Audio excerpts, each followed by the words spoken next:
Hi, everyone. My name is Dawn Abbamondi, and I am the Chief Marketing Officer with SMB Franchise Advisors.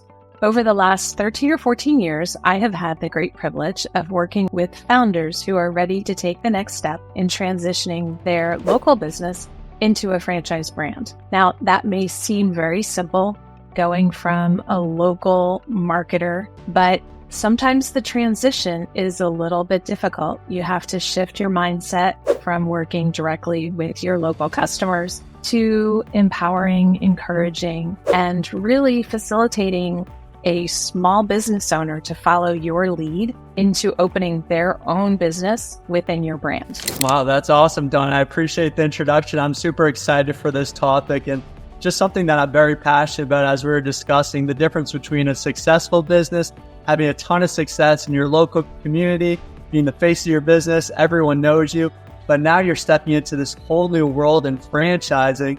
And you've been marketing to your customers, your clients in that B2C level, but now you're marketing in a B2B manner, trying to find the right partners that also want to grow and take over the brand, the image, the likeness into their own local market. So what are some of those core differences that you see when someone goes from that B2C to that B2B model as they're trying to expand through franchising? So, luckily, if the owner is in their community and they are active and they are really engaged in their community, they're comfortable speaking to their customers, they have to just think of that mindset and just shift it slightly. All they're going to be doing is talking instead about the business opportunity. And if they feel comfortable talking to their customers and getting really, personal and learning about why their customer comes to their business every day, every week, every month, then they just have to start to shift that thought process to speaking to potential franchise owners. They are going to start out being the hero in their brand, and then eventually they're going to shift that hero to being their franchise owners who are going to become their brand ambassadors. And so even though there is this kind of shift from the consumer, every transaction matters, to developing those relationships with potential franchise owners, those people who have an entrepreneurial mindset, it is a subtle change, but if they're really comfortable in that consumer marketing, it's pretty easy to adapt that comfort level to speaking to potential franchise owners. That's really interesting, Dawn. And as you know, you have like your current marketing strategy to the local community. You're using social media, Google, SEO, all these different marketing tactics. Do those tactics stay the same? You're just directing towards different demographics, or do those strategies completely change as you're getting into franchising? Luckily, for the most part, the strategies are all very similar. Okay. It is a different message. So if you're comfortable as an operator running your social media and engaging your local followers, then you should make an easy transition into franchising. You just have to shift that mindset to speak to those potential owners instead of speaking to your potential customers. And you're going to share all of the positive things about your brand, about why you love running your business every day, working with your employees. But absolutely, Facebook, Instagram, LinkedIn, all of those platforms are really, really great, as well as YouTube. Obviously, we believe strongly in that too. They're all amazing to promote the franchise opportunity to those candidates who are seeking a business option. Okay, that's super helpful, Dawn. I appreciate that. It's good that it's not the most, crazy transition. It sounds like it's just a little bit of a mindset shift. So I'd be curious, you're having success in your local community, you're focusing on probably telling the product or service to your local community. Is it now like you're more focused on telling the story behind the brand now that you're getting into franchising? Is that kind of what I'm hearing? Absolutely. I love the story. If founders start to talk about how did they start their business, how did they go through the process of developing their customers, and then really transitioning to why they love operating the business in their community, that is going to speak volumes to those candidates who are out there thinking about maybe leaving, working for a corporate job, or driving in a long commute, sitting in the car in traffic. And so they're going to be able to inspire those potential franchise owners to follow them and kind of do what they've been doing for the last year, 5 years, 20 years. Depends on how long they've been operating their business, of course. But yeah, it's really about telling their experiences as an owner, managing their team if it's that type of a business.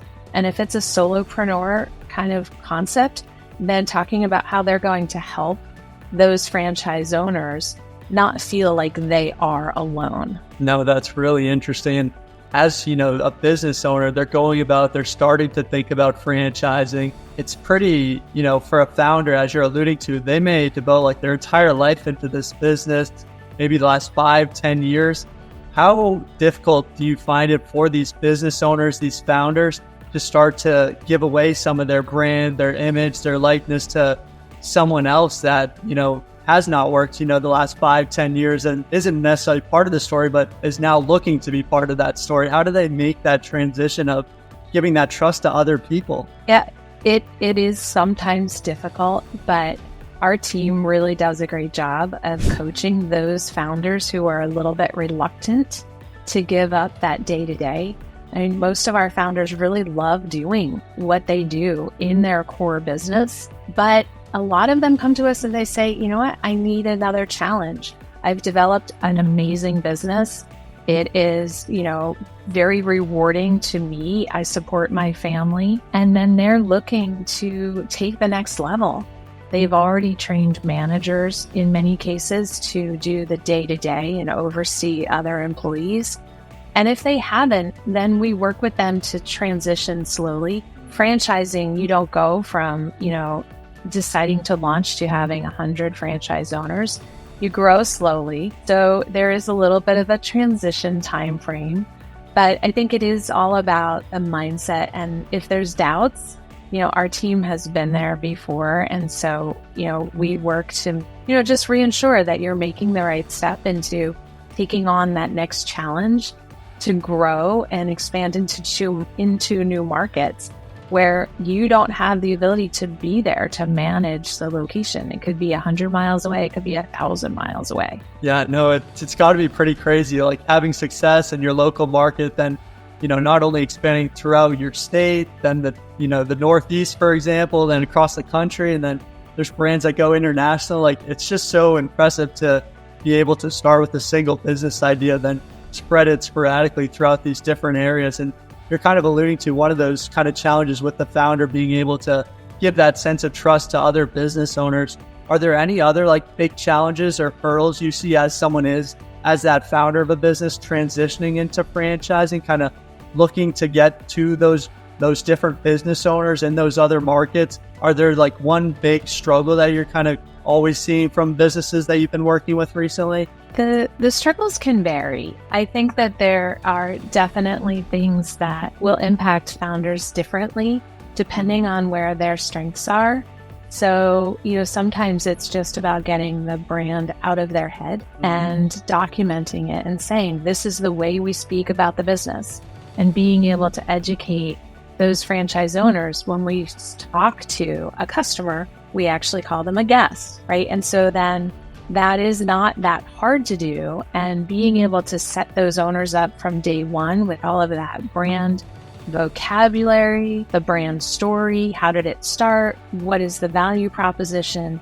All of that is something that, again, the SMB team supports those franchise founders through the marketing information that goes into the operations manual that then is down on paper and can be replicated. It isn't just a one-to-one communication now between the founder and a franchise owner, but it's between the brand under the guidance of that franchise founder, and every franchise owner who comes after is going to learn the same thing. Of course, over time, brands evolve, but so do operations manuals. Yeah, no, it's got to be pretty impressive as you're getting those first couple franchise owners. Then, if you are fortunate enough, you were privileged enough to reach that 100 unit mark, the difference in those franchise owners. So I'd be curious, as the topic of the video is going from B2C to B2B marketing, you have B2C marketing, you're very successful, you have that successful business, you're going to B2B marketing. how important is it to identify that ideal candidate for a franchise, for the franchisor, figuring out those potential franchise owners, especially those first couple franchise owners? How important is identifying who you want to continue to spread that brand as you have such a strong connection to that brand? Yeah, that's one of the first things that we do. We think about and we ask our franchise founders as they're getting started, who do you think would be successful? Is there certain certification, licensing, or training that the owner has to have? Do they have experience? Or is it somebody who's like you as the founder? If you've had a personal experience that inspired you to open this business that kind of drives you in the business to be successful every day, you may decide that you want to look for people who have had similar experiences. So in the beginning, it may be looking really in towards yourself as the franchise founder and saying, are there people who are like me? And then going outward and trying to fit that. As you grow and the brand becomes more established and the systems become a little bit more systematized, it just becomes easier to then expand. You have a little bit more brand recognition, and then you may open it up. But I know brands who have expanded 100 times with extremely similar backgrounds and training and education. That model fits. And then we know others where if you took a poll and you tried to map out the backgrounds of every franchise owner, they would fall into a lot of different buckets. Don, why do you think that is? As I'm speaking to so many other franchises, I literally hear that the exact same response where they know exactly what they want, mayor of the town, if you will. Then others, they're looking for the wealth builder, someone to take control of their future. Some of these more generic terms where it's more just about kind of the mindset and the work ethic rather than they need this certain background. How does a business identify which route to take? Do you have any opinions on which one's more successful, or is it based on the industry, the business, or how does that all work? I think in the beginning, just the best thing to do is focus a little bit. I don't like to say that anybody can be successful in every brand, because then from a marketing standpoint, if you're thinking about that investment in attracting that B2B marketing, you are going to pay a lot of money to find those candidates. So if you can narrow your funnel, at least in the beginning, and then after that, then you can expand it out because you have multiple locations operating in different markets. You have those different stories from those franchise owners who have said, this is my background. This is why I chose this brand. This is the reason why I do it. Wealth building, I want to pass it down to my family or my children, or somebody who just says, I don't want to be in corporate America. I don't want anybody telling me what to do. I want to own my own business, and I want to be able to control how much success I can have.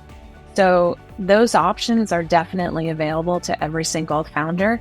But I do like to start with at least a little bit of a target market because it will just be more effective in the very, very beginning. Okay, that's super helpful, Dawn.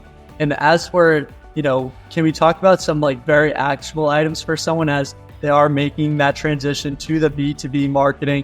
What is the first couple steps as they're trying to target that ideal business owner? Is it put up a couple posts on Instagram? Is it make a website? What are the first initial steps to try to find, how can I attract people to my business with, there could be dozens of other people in that same industry. How do I make my business look attractive to that outside potential franchise buyer? Yeah, definitely start with the website. So you have to talk about franchising on your brand website. It doesn't have to be within the confines of that brand website, but information about franchise opportunities should absolutely be front and center. Then on that franchise information, talk about why are you franchising? Who are you looking for? What is it like to operate the business every day? And then social media to support it, whatever those channels are that you have success on for your consumer marketing, I would dual purpose those. I wouldn't, take over the messaging on those platforms, but if you have great followers, you want to talk about the franchise opportunity there, because you may find some people from your customer base, or your customers may forward it to their friends who said, I'm tired of doing the same old thing all the time and I want to. Isn't that business amazing? And they may be able to send the founders introductions to somebody who would be a great candidate. So definitely LinkedIn, Meta, social, it's all important to be able to do it. Just don't take over that messaging. And then from there are tons of different options to be able to go. Franchise portals, working with franchise brokers, franchise sales organizations. There's paid marketing where you can buy email lists. You can buy lists of existing franchise owners in complementary brands. There are hundreds of options, and not everything fits for every single brand, but I think being consistent with the messaging and not giving up. Marketing takes time, and franchise marketing is even more difficult than consumer marketing. Yeah, those are some really powerful points, Don. And I'm hearing kind of the overall message that I'm hearing. If you are a successful business owner kind of looking to franchise, know what your story is, know what that mission is, that purpose, because you're going to be selling that story. It could be a coffee shop and you're not necessarily selling a really good cup of coffee, as important as that may be. You're really telling the story of the business and why you're looking to expand. So I really like those points, Don. I think that's very interesting. You mentioned the franchise website. Just to get real specific for people, do you think you need that franchising information as part of their main website, or would you advise starting a separate website that's specific to just franchising, or how do you kind of see best practices there? So Josh, that's a great question. And there are definitely strong opinions. From my perspective, this is my perspective, I believe that a separate URL for the franchise would be better. And the reason for this is because you aren't selling a cup of coffee or a single transaction. You are going to be marketing to those entrepreneurial-minded potential franchise candidates, and they are looking for a very different product or service in your franchise versus what you may offer in your consumer-facing business. And so I like those two to be connected, absolutely connected. You should be able to go back and forth between them. But even with high domain authority, I believe that the consumer-facing messaging should stay with the consumer product sales, and the franchise marketing should stay on your franchise development website. In terms of that, no, I like it. We're full of hot takes on the so tune in, and if you disagree, comment. We're open to other takes as well in the comment section as well. Do you see that happen a lot where you're talking about marketing to the consumers? Let's take the coffee shop, for example. You have a coffee business, you're starting to franchise. Do you see a lot of those new franchise owners are potential consumers of the business first before they transition to become a franchise owner? Or is it really just someone totally random? They have no passion about coffee.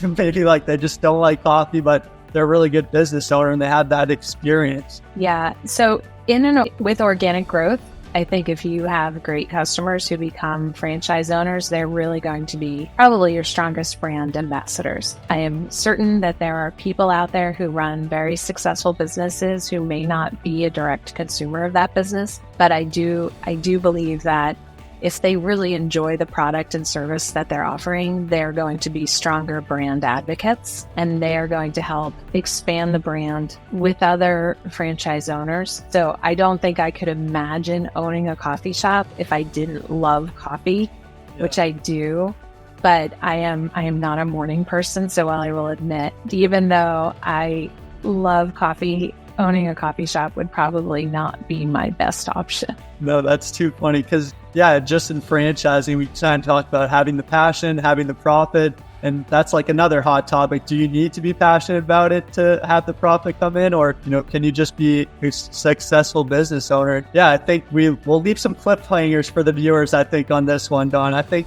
we covered some really good grounds today in terms of the business owner having success, really looking to make that transition into that B2C model. I think it's a very hot topic. There's so many businesses out there, and I believe 1 in 8 businesses now is a franchise model, but it is no easy accomplishment to be able to turn that business to a franchise model. So we're here to really break everything down. And Don, do you have any final words of wisdom for that business owner that is maybe going through this potential transition? I think they should reach out and ask for help.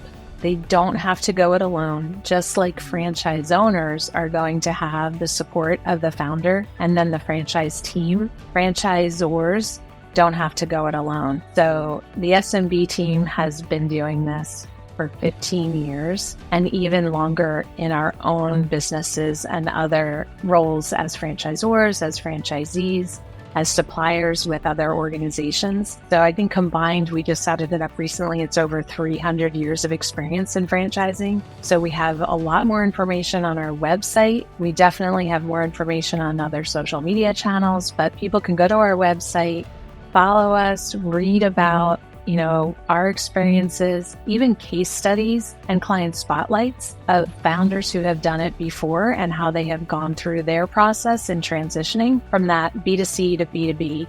And our franchisors are really, really friendly with each other. They're ready to mentor and support those up and coming new emerging brand founders, which makes us feel really good. Yeah, at SMB, it's all about the relationship. You do not have to be doing this by yourself.